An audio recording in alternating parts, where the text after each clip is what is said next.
Welcome to Real Rewind, the show where we jump back into the movies that stuck with us after the credits rolled. From iconic lines to behind the scenes secrets, we are diving into the films worth watching and rewatching. Grab your popcorn. The show starts now. All right, and we are back. Hey, Tony, how you doing?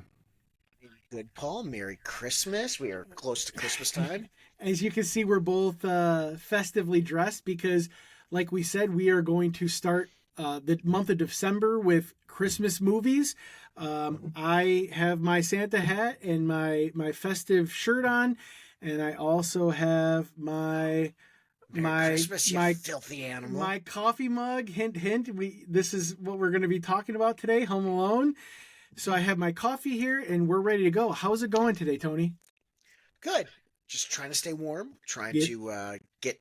It's the craziness of Christmas. You know, we're getting into that insanity. The kids are almost done with school, and yeah, Yeah, the my excitement kids is my building. kids are out of school till the new year.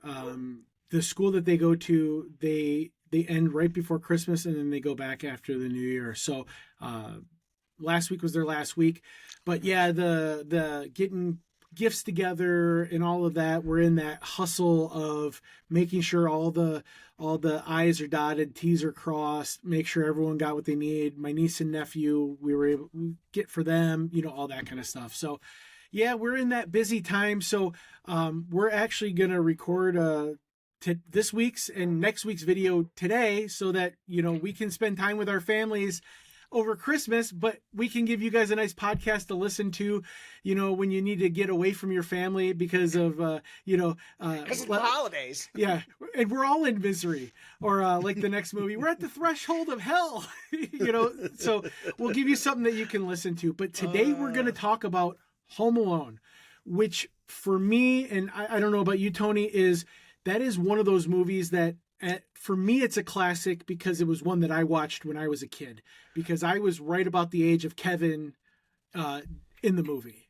I saw this in the theater. Okay, so yeah, perfect. I remember seeing this in the theater with my mom.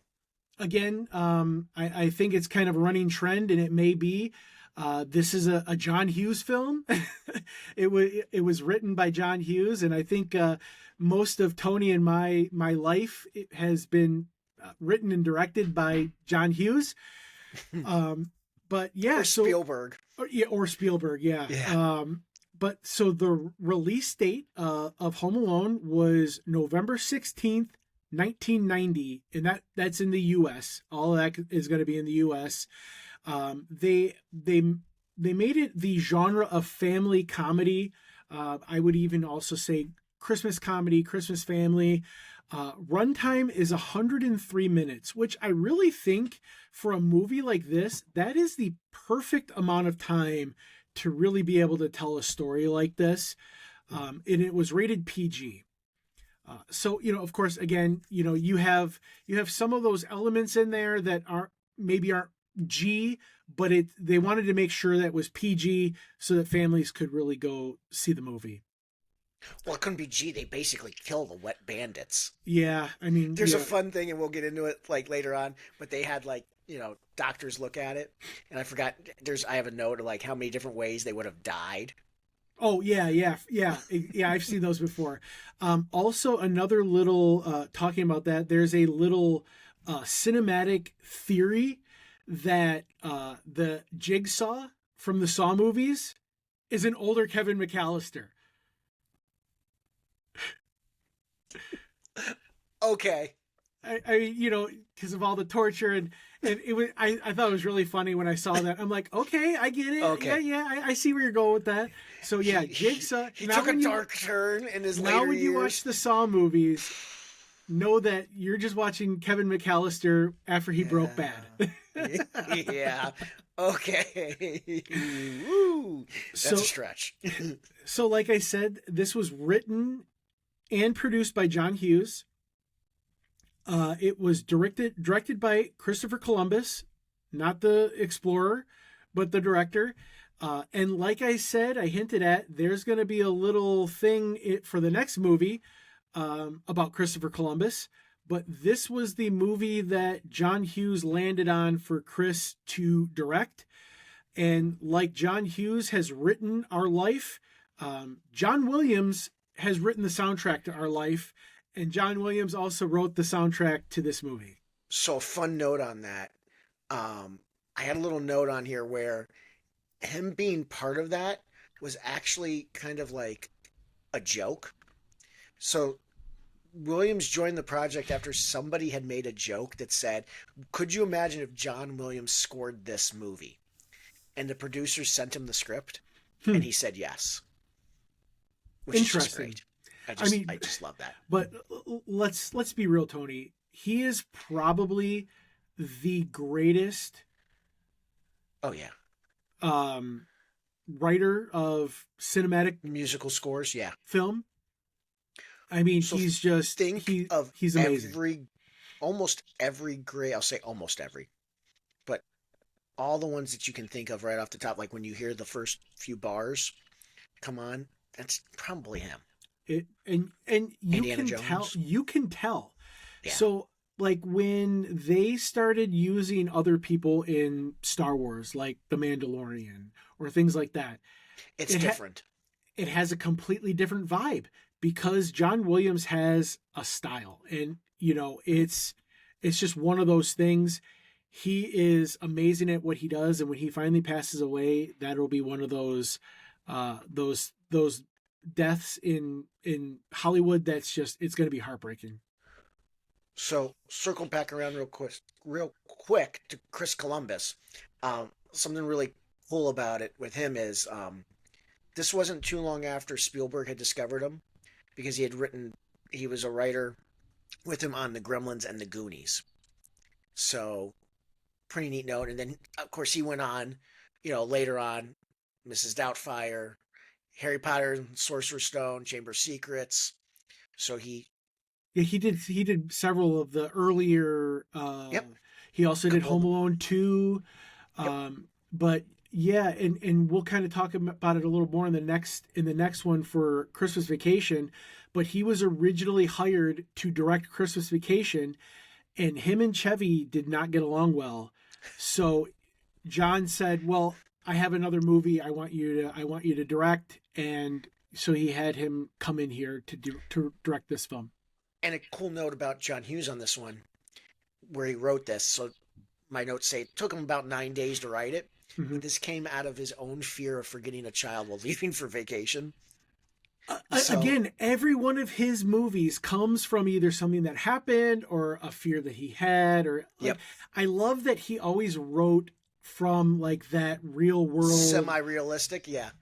because I think that's why we connect to it, because don't we all as parents have that fear that we're going to leave a child, or they're going to wander off, or things like that. We all as parents we have those fears, so that I think that's how we can connect to them. Or as a kid, did you ever have that, I wish my family, you're mad at your family, I wish my family would just disappear. So there's so many levels and layers that we can connect to this movie. Yeah, it was always realism turned up to 11. Yeah, which and maybe this is a idea for another podcast that we can start: pro wrestling. They always said the best characters were like amped up to 11, right? So Chris Jericho, he's very much like that character. It's just amplified. So absolutely, that's always going to be the best way to write or create. Budget and box office. This movie's production budget was 18 million, which doesn't sound a lot now, because I'll tell you right now, modern time, budgets are completely inflated, and most of the movies that are costing $200 million to make should not be costing that much. They should really kill these budgets. But this was an $18 million budget, which was pretty hefty for 1990.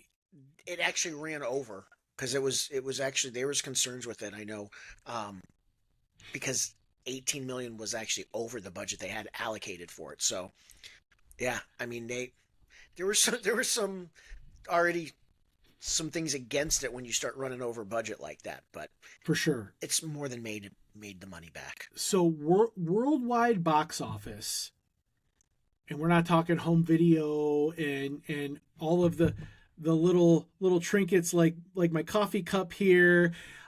Just box office worldwide, it made $476.7 million. I mean, it more than paid for itself in its world box office. Over 2 decades is the highest grossing live action comedy of all time. I was just going to say, my next thing was at that time of its release, Home Alone was the highest grossing live action comedy ever, which is crazy. And it's the most successful. And it was decades. Yeah. Oh, yeah. And it's the most successful Christmas movie of that era. And it's held the live action comedy record for nearly 30 years, is what my research said. So, yeah, that's amazing. And like we said, this is a classic because this is one that we grew up on. Now, of course, you have Miracle on 34th Street. You have White Christmas. You have It's a Wonderful Life. You know, you have a lot of those, which are, by all means, they are classics. But for us, when I started to have kids, this was one that I wanted them to watch because this is one from when I have that nostalgia and those memories of. And what's cool is this actually did have 2 Oscar nominations. We'll circle back now around to John Williams. He actually got Best Original Score and Best Original Song, which is funny. I never realized till digging a little further that somewhere in my memory, he wrote that. That was an original song for this movie. Yep. And it was an Oscar-nominated Best Original Song. That's awesome. Yep.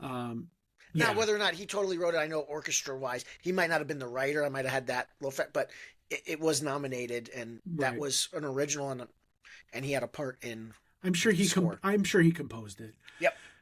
So critical reception on Rotten Tomatoes, it does currently have a 66% critic score, which, you know, we need to talk with the 34% of the people who have an issue with this movie. Yeah, so I have actually, and this is kind of a side note here, I'm kind of in the movie sphere a little bit on YouTube, and there are some people that use, and I actually follow the guy who created this app. It's called Critic-less, and it's not made for these hoity-toity critic guys and gals. It's made for us, right? Maybe people you might follow on YouTube that review film that aren't on like the Rotten Tomatoes and stuff. And, you know, you can get into kind of some of the weird, shady things that Rotten Tomatoes will do to like protect, you know, certain things or certain films. But Criticless is amazing. I don't know what the percent is on that. I didn't look at it. I just thought of it. But that's one I've actually been following. But I'm shocked, though, it's not higher for Rotten But the Tomatoes. audience reception is extremely positive. I don't know a single person that goes, "Oh, I hate that film." Yeah, I don't know how it's not higher.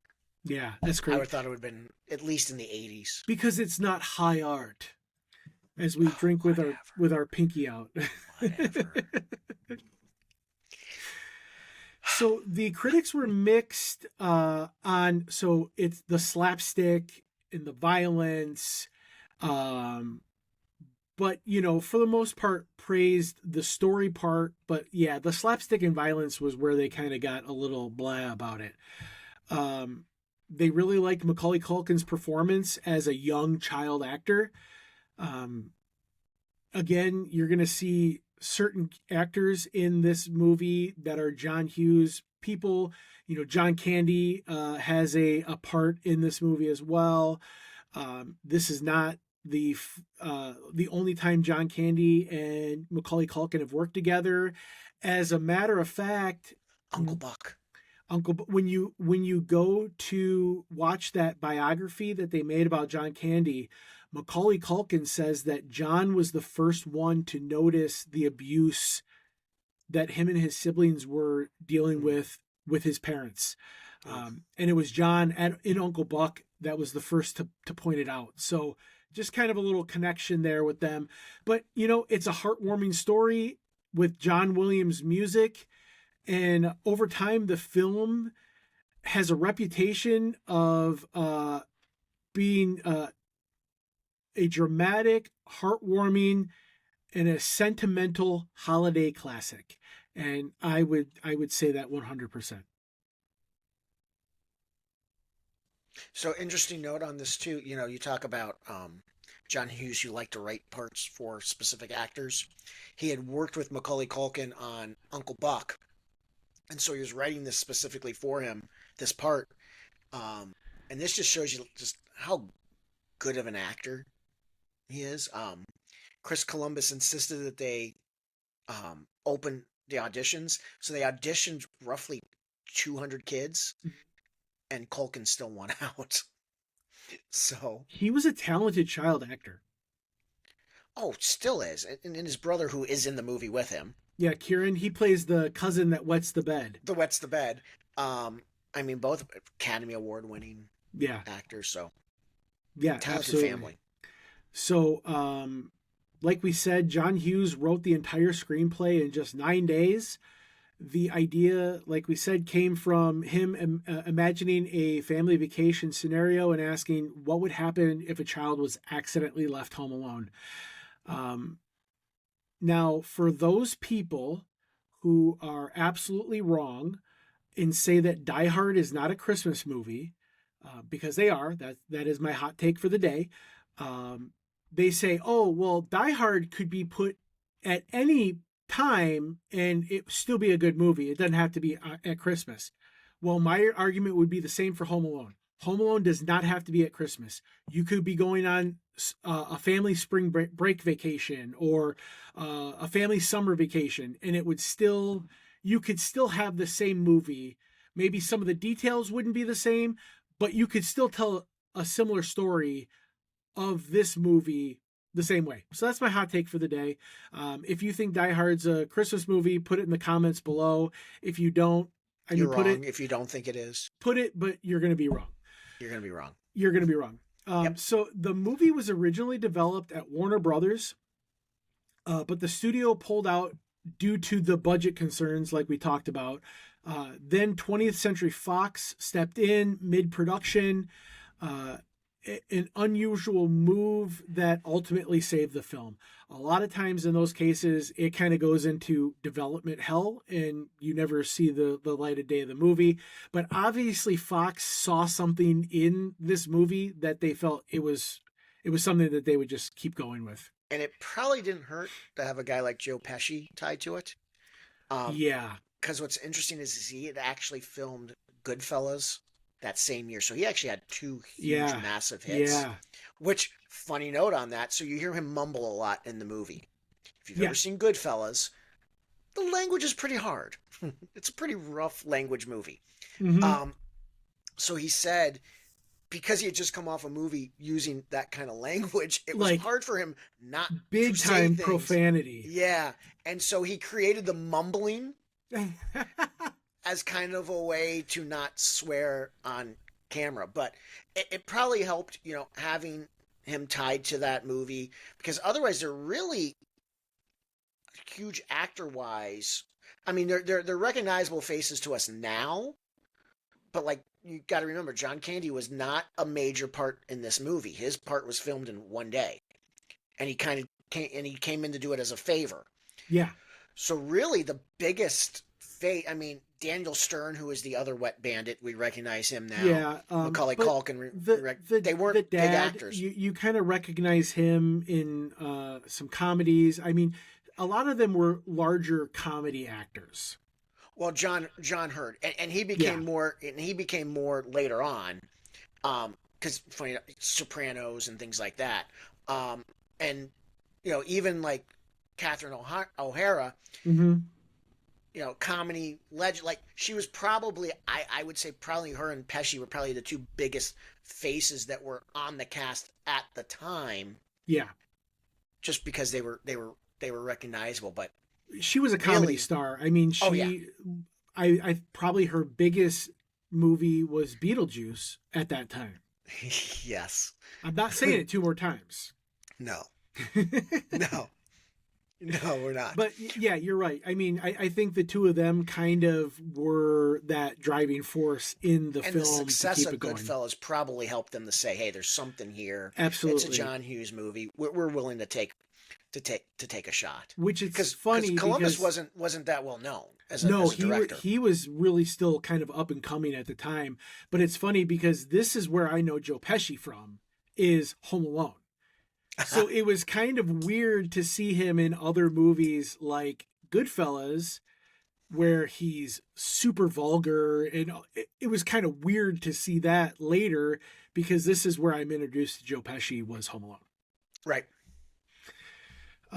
So let's see. So film location, the primary filming location was in, and I'm probably going to say this wrong, Winnetka, Illinois, and it's a suburb of Chicago. And a lot of people don't know this. The house that is used for the exterior is not the interior house. It is a completely different house.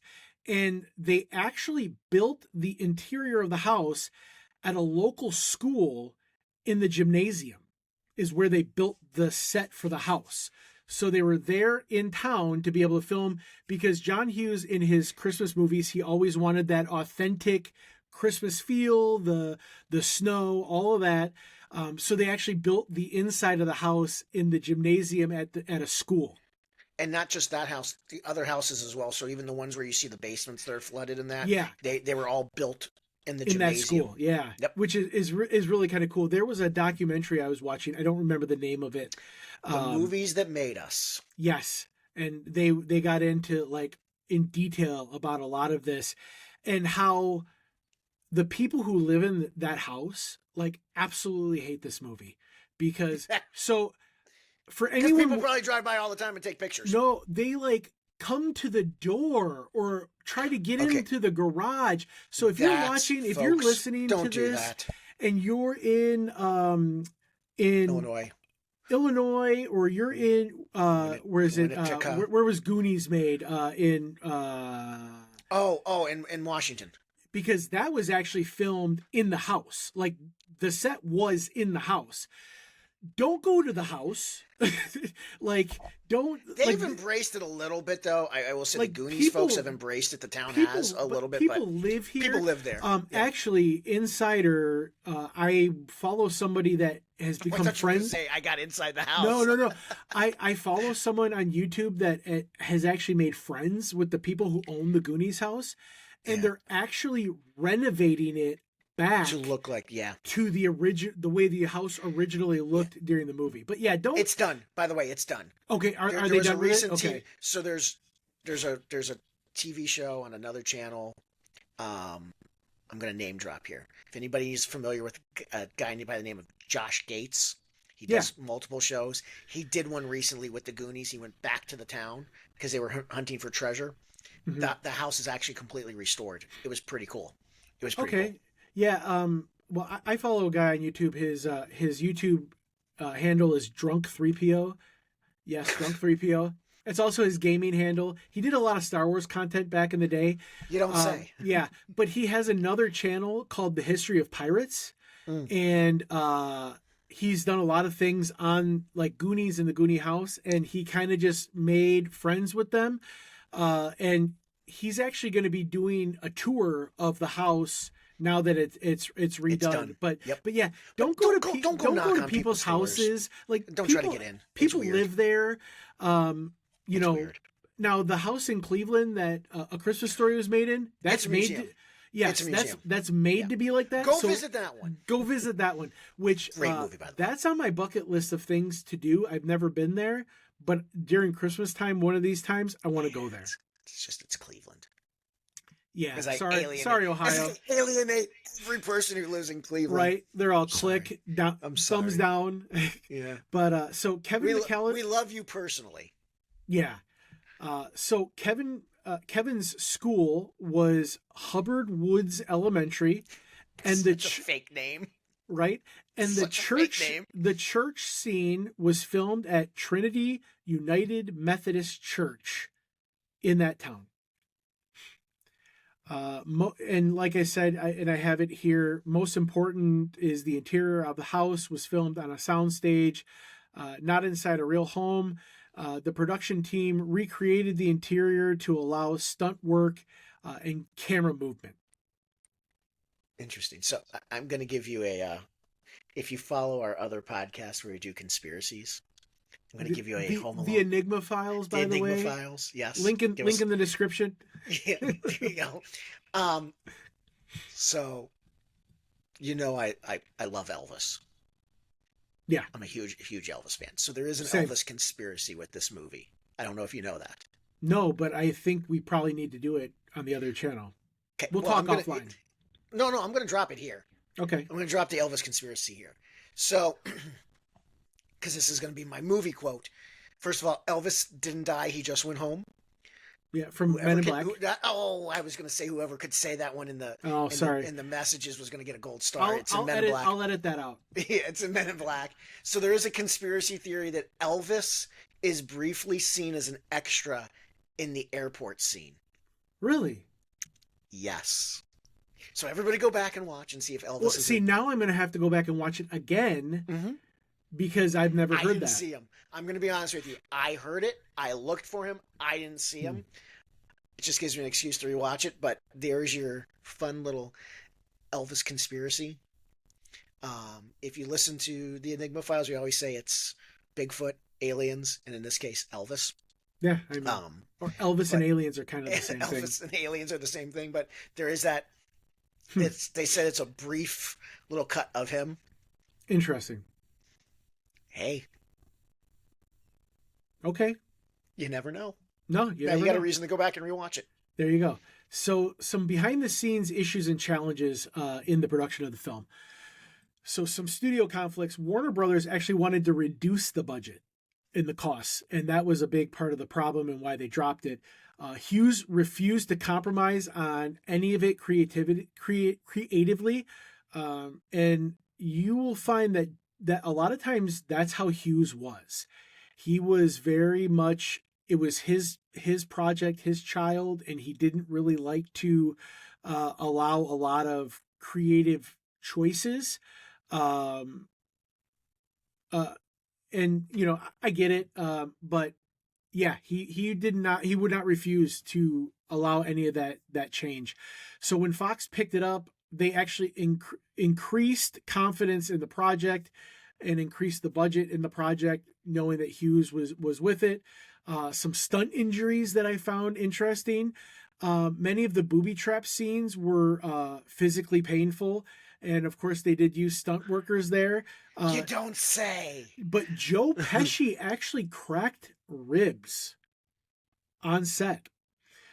Daniel Stern endured burns and falls, and the infamous nail through the foot gag.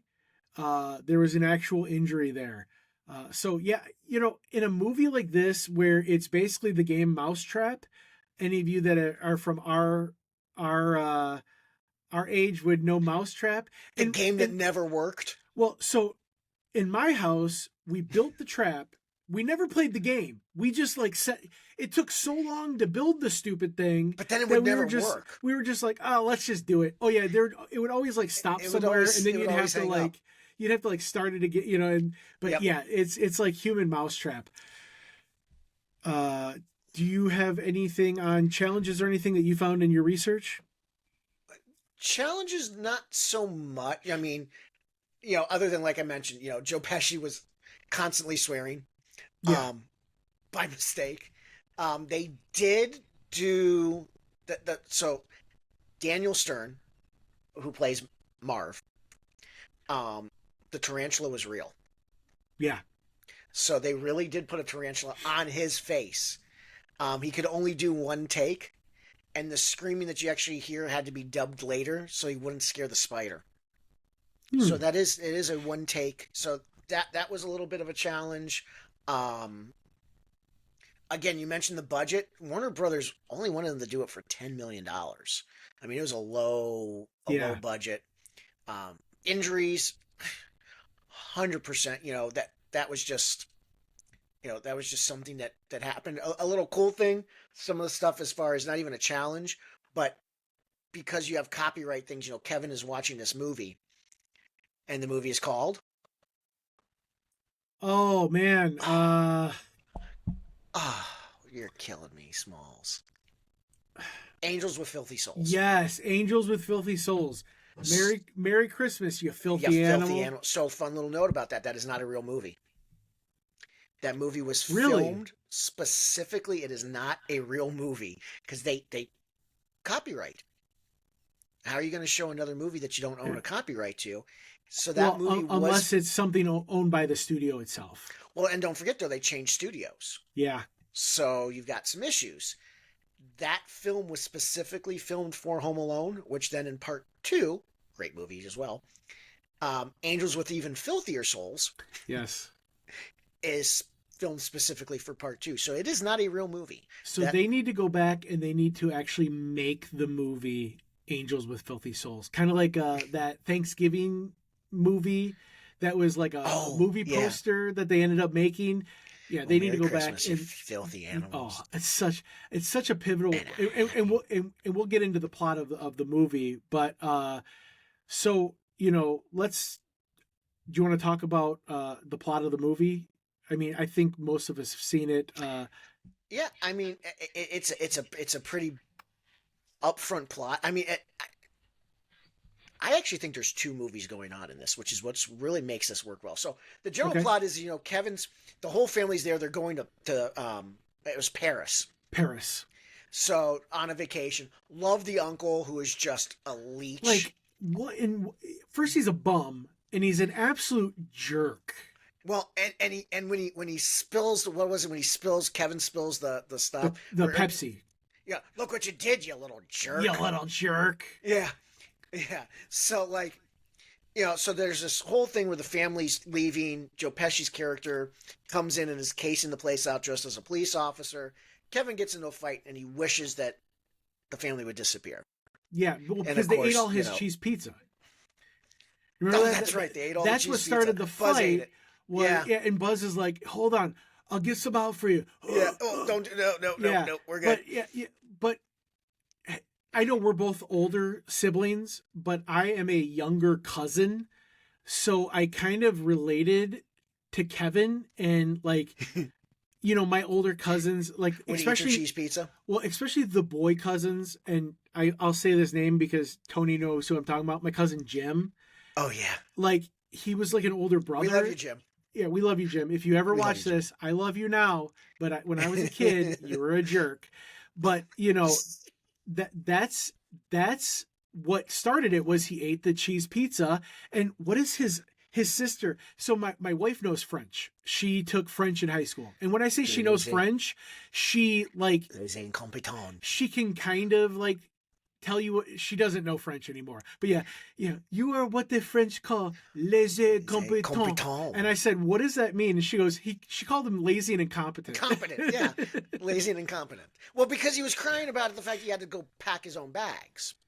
Because he's a little brother. 10, 11 years old. So he's with 57 kids. He's spoiled, which, okay, I want to know what Dad did to be able to pay for that trip, to have that many kids and that big of a house. What was Dad doing? And he paid for the aunt and uncle and all their kids. Yeah, for that leech. Because he does make a statement. Well, it was in part two. So this is where they run together because he makes, "Sorry to ruin your trip, Uncle Cheapskate." Yes, and that was in part two where same uncle. And another little tidbit, one of Kevin's older brothers, the red-haired one, he was from a Nickelodeon show called Pete and Pete when we were kids. I don't know if you ever watched that show. I didn't. Yeah, there was a show called Pete and Pete, and he was in that. But Buzz reminded me of the older brother from Weird Science. It was kind of like a very similar, which another great movie that we could probably talk about in the future. But so he gets in the fight. He gets sent up to the attic because wishes the family would disappear. All the family's there. Wishes the family would disappear, and bad weather comes. They lose power. And this is one of these things that no one would understand now because all the digital clocks got knocked out. And to this day, I am so paranoid about waking up the next you set like 47 alarms. Yes, because of this movie. So the family wakes up, they're late. They're everyone's rushing to try to get to the bus or the van to get to the airport, and in the chaos, they count and the neighbor kid who's digging through the bags. Yeah, did you have a neighbor? We had a neighbor kid like that. Like, you'd find him in your backyard or in your garage, and you're like, "What are you? Get out of here!" But yeah, so they count the neighbor kid as Kevin. They get there. As parents, I'm also like, how are you guys in first class and you're leaving the kids in the back with the bozo uncle or whatever? No, like, the bozo uncle was in first class. Yeah, he was in first class too. That's right. He was stealing the crystal. He was stealing Put the this crystal. in your purse. Put this in your purse. Funny enough, I was on an international flight where we were upgraded. And the parents did that to the kids. The parents were sitting across the aisle and the kids were in the back. Oh my gosh. But yeah. So Kevin wakes up and the house is empty and he thinks he got his wish. At first, it's what all of us kids would do if, I made my family disappear. Yeah. If our family disappeared, it was what we, one of my favorites is I'm eating junk food and watching rubbish. Someone better come and stop me. Yeah. Goes through Buzz's room. Buzz, your girlfriend. Woof. One of our favorite lines to say in our house, Buzz, your girlfriend, woof. Climbs up, to get the money, breaks the shelf. And that's how we release the spider, which will later come into the story.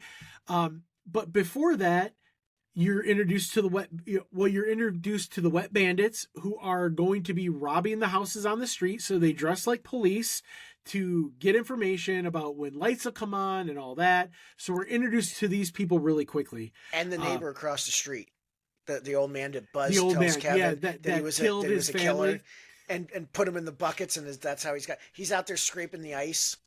For those of you that don't have the joy of living in the cold, you have to ice your sidewalks, and so that's what he was out there doing. And so Buzz tells him, that's where he's got the body. It's preserved in the salt, and they just haven't been able to, convict him. And so of course Kevin's already scared of the guy now. There's this mystery neighbor that everyone had growing up. So again, it's relatable to life. And if you didn't, your house was the mystery house. But then Kevin, he's like, okay, I got to eat. I got to be responsible, wash clothes. And I love when he's got the toothbrush and he's like, is this dental approved by the American Dental Association? By the American Dental Association.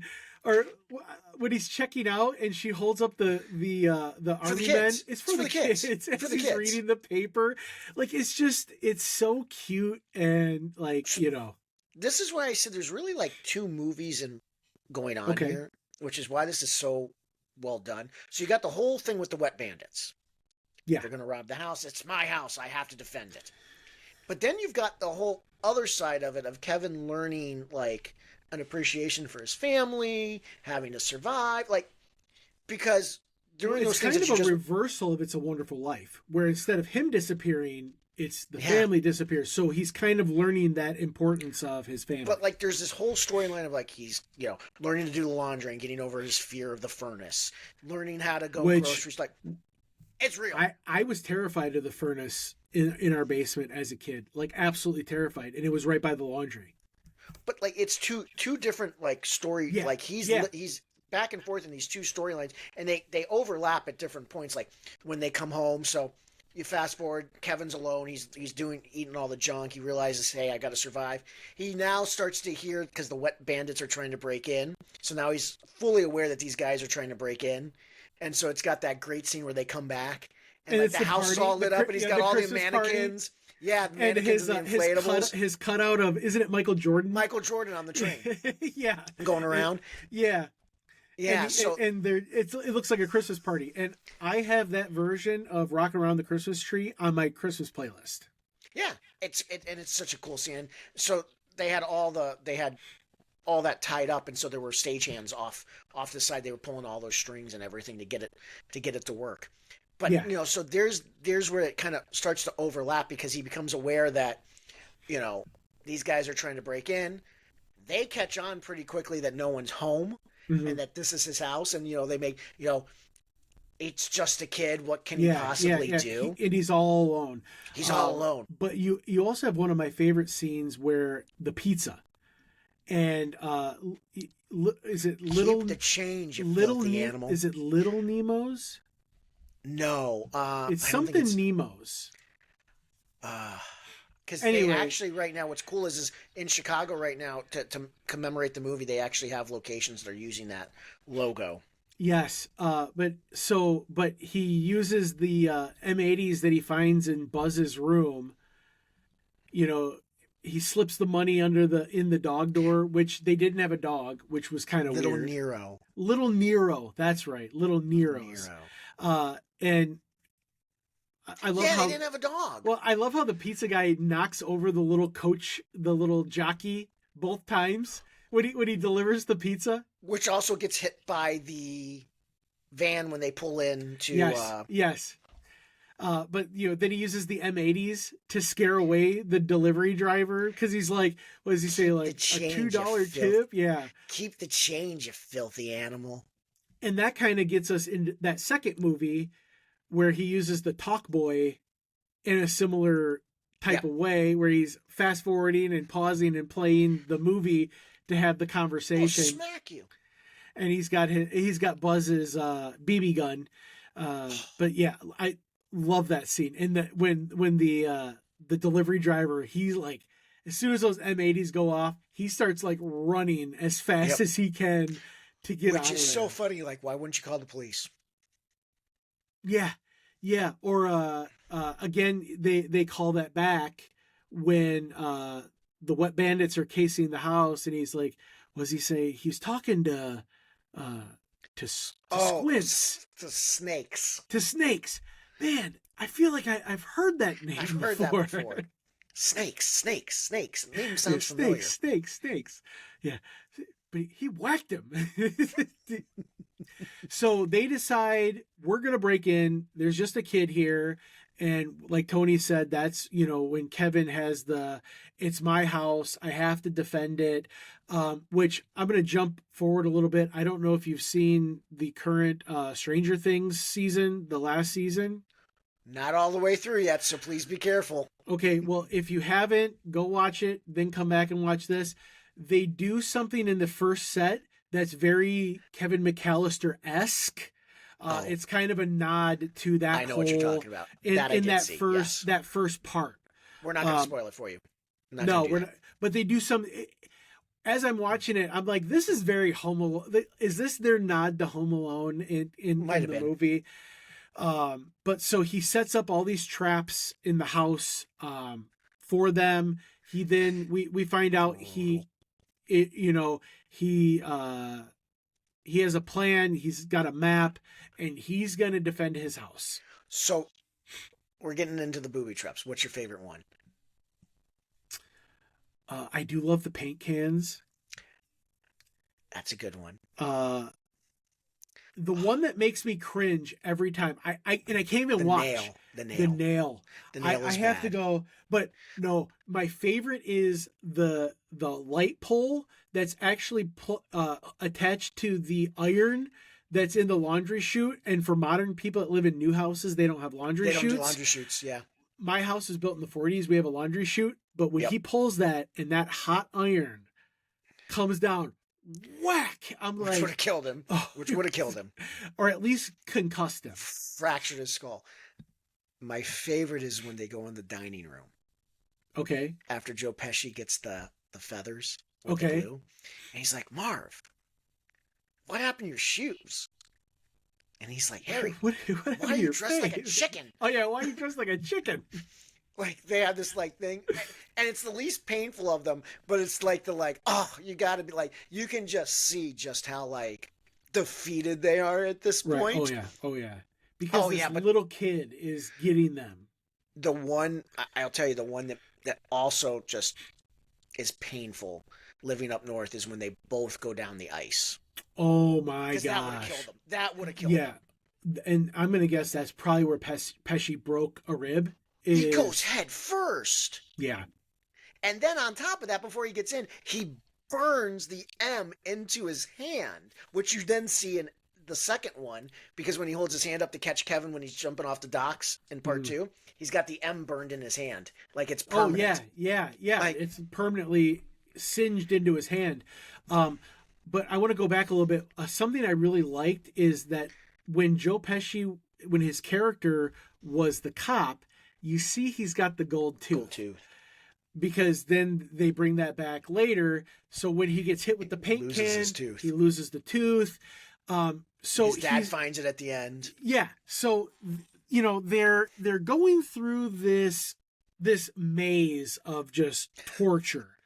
This is, if it's not Chainsaw was inspired by Kevin McCallister. Because, I mean, Jigsaw. It is just, Jigsaw, not Chainsaw. Because it is just absolute torture left and right. So the micro machines are pretty bad. The micro machines, which my dad would always yell at me for leaving micro machines on the floor. I got to see what would happen if my dad slipped on them. So he gets into the attic, and he's got the bike handle to go across to the treehouse. And the plan is to call the police, to go to the neighbor's house, or to say he's in the neighbor's house. From a treehouse. Well, yeah. That's the line. Yeah. Because he's like, I'm going to call the police. He's in a treehouse. So I love their explanation of, he just wants us to go back to the house. You set off all the traps. That would have been the easiest thing to do. Would have been to go back to the house. Instead, they go across on the rope.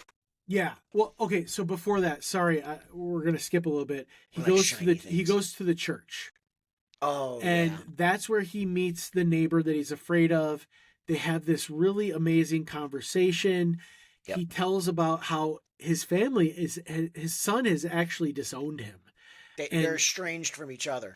And he hasn't seen his granddaughter. And this is the only time he gets to see her, is singing in this children's choir at the church. And they have this really amazing conversation. Of course, like always, every John Hughes movie, it's got that heartwarming moment. And that's where Kevin, I think, realizes the importance of family. And even though our family drives us completely insane, they're so important to us in our lives. So he meets this guy. He's not afraid of him anymore. So I'm going to guess that the neighbor's kind of watching all of this unfold. He had to be, because he gets into so after he goes across. Yeah, so he goes across. He goes into the cellar. He's coming up. The wet bandits meet him. It's flooded. The house is flooded because the wet bandits had robbed the house. It's their calling card. At least Marv's. He's and Harry's always like, "You're such an idiot." Well, he's laughing in the van. He's like, "You did it again, didn't you?" Yeah, and he gets the snow globe and collects that. But so they get him up on the hook on the door. And now they're, we're going to torture you just like you tortured us. And I'm going to bite every finger off one at a time. And whack. They get hit with the shovel. The neighbor's there to save the day. And the police come. They collect everyone. Now, while all this is happening, they realize Kevin is at home. And that's where I thought you were going with it, because there are two separate movies as far as like. Well, and then she's trying to get home. Yeah. And mom's trying to get home. So really, there's kind of like 2.5. Yeah. So you now have this other movie where mom and dad are trying to get home because they realize their child is left home. Polka. And that's where you meet John Candy's character, the Polka King of the Midwest. Polka. I'm sure you heard of Polka, or was it like Midwest Polka, Midnight Polka? He had this whole list of polka songs. Yeah, and again, he's this dad who hasn't been home in a long time. Blah blah blah. So she gets home. Another line that we use a lot in our house. She's got all kinds of earrings, little dangly ones, because she's trying to give the lady her earrings and everything to get their plane tickets to get home. So she's trying to get home. So Kevin gets saved by the neighbor. He goes to bed. He had asked Santa to no gifts. He would just take his. He just wanted his family back. His family home. And I love Santa. We're all out of candy canes. He's smoking. He pulls the Tic Tac. He pulls the Tic Tacs out of his pocket. Open up your little paw. Everyone's got to get a little candy from Santa. Yeah, he's out there smoking and leaving. Yeah. So he wakes up Christmas morning. He comes downstairs, and no one's there, But as he's looking and he gets that like defeated look, he hears his mom. Yep. Kevin. He runs, he meets her. He has that moment where at first he's like mad, but then he can't help it and he smiles. They embrace. And just as they're embracing, the whole family is coming into the house. Because they took the flight home that she passed up. The one that she refused. A nightmare of trying to travel home, and she thought she was going to get home faster. Yes. And didn't John Candy's his character, they left their son at a funeral home. And he's like, don't worry, the little guy bounced back, or something along those lines. He's like, he didn't say anything for a couple hours. No, I think it was more than that. I think it was more than a couple hours. But he was the lead in the Kenosha Kickers. Gus Polanski, the Polka King of the Midwest. Yes, love it. But whole family's reunited. Even Buzz is like, man, you didn't burn down the house. That's pretty cool, Kevin. He sees his bedroom. Yeah, which he goes up to his room and you hear, Kevin! Note that we missed. The Wet Bandits do end up getting arrested the night before everybody comes home. And you hear the police go, it was so great that you guys left the water on. Now we know all the homes that you every burglared. That you hit. And you just see it. And Joe Pesci, his last scene is him like up against the window looking out, and there's Kevin smiling. Yeah, it's so great. Doing the wave. But then going back to that callback of the tooth, Kevin's dad finds the tooth on the ground and he's like, He's doing now. Am I missing a tooth? Yep. So yeah, I mean, amazing lines, amazing movie. So the legacy of the movie, it launched a major film franchise. I would say two of them are the best. After the first two. Now they did recently come out with another movie that's actually directly connected to this. It was okay. They have Buzz as a cop, which is kind of funny. And Kevin McCallister now owns a alarm company, which is also kind of funny. It was cute. My kids liked it. I wasn't a huge fan of it. But 1 and 2 are amazing. It turned Macaulay Culkin into a huge child star of the early 90s. He went on to do other movies like Richie Rich and a ton of other movies. My Girl, The Good Son. When my daughter saw My Girl, oh my gosh. That movie will gut you. She is crying when movie will gut you. Oh yeah. But he became a huge child star. This became, I would say, anyone that grew up in the 80s and 90s, this became a tradition to watch this movie. Mm-hmm. It's frequently ranked among the greatest Christmas movies of all time. And we're talking some real classics here, but this is always in those rankings. It's got an amazing legacy. I hope that someday my grandchildren will this will be a part of their movie watching. And what do you think, Tony? So for me, rewatchability, it's a 10 out of 10. I've seen it, I think, already like 5 or 6 times. I'm going to say that this is a 9 out of 10 for rewatchability. It's. I will watch it every year, but it's once a year I'm going to watch this movie. Maybe twice in that time. Yeah, so if we're gonna put on that, then more of a 9. But I would just say, like, man, like so far every time it's been on for the holidays, I'll stop and I'll leave it on, especially if it's at the end when he's just destroying these poor guys. Yeah. Oh yeah. That's the best part of the whole movie. That's the best part of the whole movie. All that mushy stuff leading up to it. I just want to see those guys just get crushed. Yeah. Love it. It's a great movie. Like I said, I remember going to see it in the theater. Yeah. Now I didn't see it in the theater, but I remember getting it, going to the video store and getting it on VHS, and then eventually owning it on VHS. For you kids, go ask your parents what VHS is.